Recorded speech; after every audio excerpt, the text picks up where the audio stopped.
za mu bayani akan cewa a bani saboda Allah da annabi ko kuma an gwa sadaka saboda Allah da annabi ko kuma Allah wa rasulihi, wannan sunna ce ta qaririya. Manzon Allah sallallahu alaihi wasallam ya tabbatar da ita, kamar yadda muka yi bayani a wani kwanaki a baya, wato kun ce ya kai wajen barama ko kuma watannin baya, game da cewa malaman usulul fiqh a istilahin su sunna ta kasu kaso uku. Akwai sunna qauliyya, akwai kuma sunna fi'liyya, akwai kuma sunna taqririyya. Ma'ana sunna qauliyya shine maganar manzon Allah sallallahu alaihi wasallama.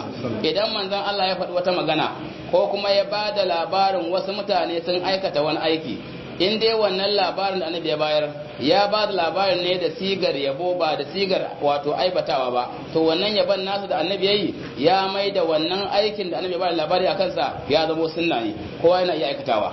Wannan ce sunna qauliyya. Sunna fi'liya kuma shine aikin manzon Allah sallallahu alaihi wasallama. Idan annabi ya aikata wani aiki, in dai ba a samu wani dalili da ke nuna cewa wannan abin ya keɓanta ga manzon Allah ba sallallahu alaihi wasallam, domin akwai abin da ke rasa khususiyya ta rasulullahi, akwai abin da zai aikata amma kuma ya keɓanta shi kare zai yi, wani bai halatta yi ba. To ana gane wannan khususiyya ne kamar idan yayi abun wani zai yi kuma sai annabi ya hana shi, ko kuma aka tambaye mu mama ya ce a ba za a yi ba, to wannan shine khususiyya. Amma in ba haka ba, in dai annabi ya aikata aiki kuma ba a samu dalili da ya nuna cewa annabin ne kai zai aikata ba, to wannan aikin shi ma ya zama sunna ne, shine ake kiransa sunna fi'liya. Shi kuma wato kashi na uku shine sunna taqririyya. Shi kuma sunna taqririyya shine idan aka yi abu a gaban manzon Allah sallallahu alaihi wasallam, ya ga inda idansa ko ya ji da kunnansa, in dai bai yi magana ba, in dai bai hana ba, to shi ma wannan ya zama sunna ne, shi ne kiransa sunna taqririyya. Wato wannan sune wato domin shi manzon sallallahu alaihi wasallam ba a yin abu a gabansa ba daidai ba ya yi shiru. Alal misali akwai hadisin da Imam Bukhari da Imam Muslim suka rawaito daga Sayyidina Umar. Wata rana Sayyidina Umar yana tafiya da mahaya akan raƙuma, kawai sai annabi Umar yana cewa na rantse da babana. Annabi sallallahu alaihi wasallam sai ya kira su gaba daya, sai ya ce ala inna Allaha yanhaakum an tahalifu bi abaikum faman kana halifan falyahlif billahi aw liyasmut. Annabi ya ce ku saurara ku ji, lalle Allah yana muku hani kada ku rantsuwa da iyayenku, wanda duk zai rantsuwa to ya rantse da Allah ko kuma ya shiru. Kaga tafiya ma suke, amma da annabi ya ji bai ma bari sun dawo ba, a nan take kira su gaba daya ya hana su ba a rantsuwa da kowa ba Allah ba. Kaga ba daidai ba ga manzo Allah ya shiru.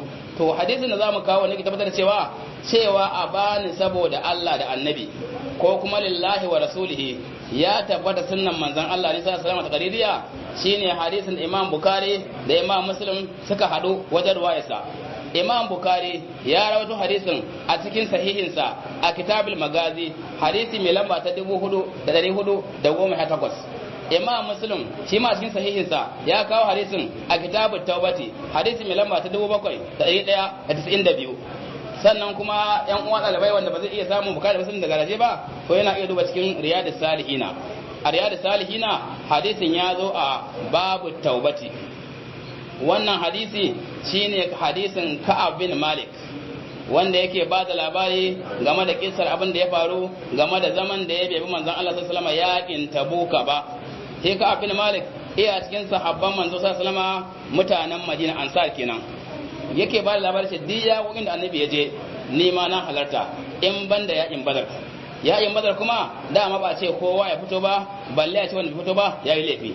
Amma yakin Tabuka shi kaɗai ne yakin da aka ce kowa ya fito, amma kuma sai ni din da kaka fitowa ne kasala. To wannan yasa ya zama yayi laifi a yakin Tabuka, bai ba annabi yakin Tabuka ba. To bayan annabi ya dawo daga yakin Tabuka, shikenan akwai mutum sun kai 80 da wani abu wanda ba su yakin Tabuka ba. Sai suka zo gun manzon sallallahu alaihi wasallam suna kawo hanzari. Wani ya ce ya Rasulullahi, abin da sa ban je ba ga dalili ya rantse. To duk abin da annabi ka gaya masa a zahiri, to sai ya karbi zahirin sai ya kyale ka, in kai ƙarya maka da Allah. Dan haka zo ne suka ce ya Rasulullahi ga dalili, sai ya ce ba kuma ku ji Allah ya gafarta muku. To shi Ka'ab dan Malik sai ga cewa bai kamata yayi manzon Allah ƙarya ba, domin idan yayi manzon Allah ƙarya Allah zai gaya masa gaskiya, kuma kaga laifin sa yayi biyu, ga laifin kin bin manzon Allah yaki, ga laifin yayi manzon Allah ƙarya. Dan haka sai yanke shawarar abin da ya kamata kawai ya faɗa wa manzon Allah gaskiyar lamari cewa ba shi da wani uzuri, kawai dai bai je bane. Na haka yazo ya ce ya Rasulullahi, da annabi kira ya ce ya me yasa baka je ba, ya ce ya Rasulullahi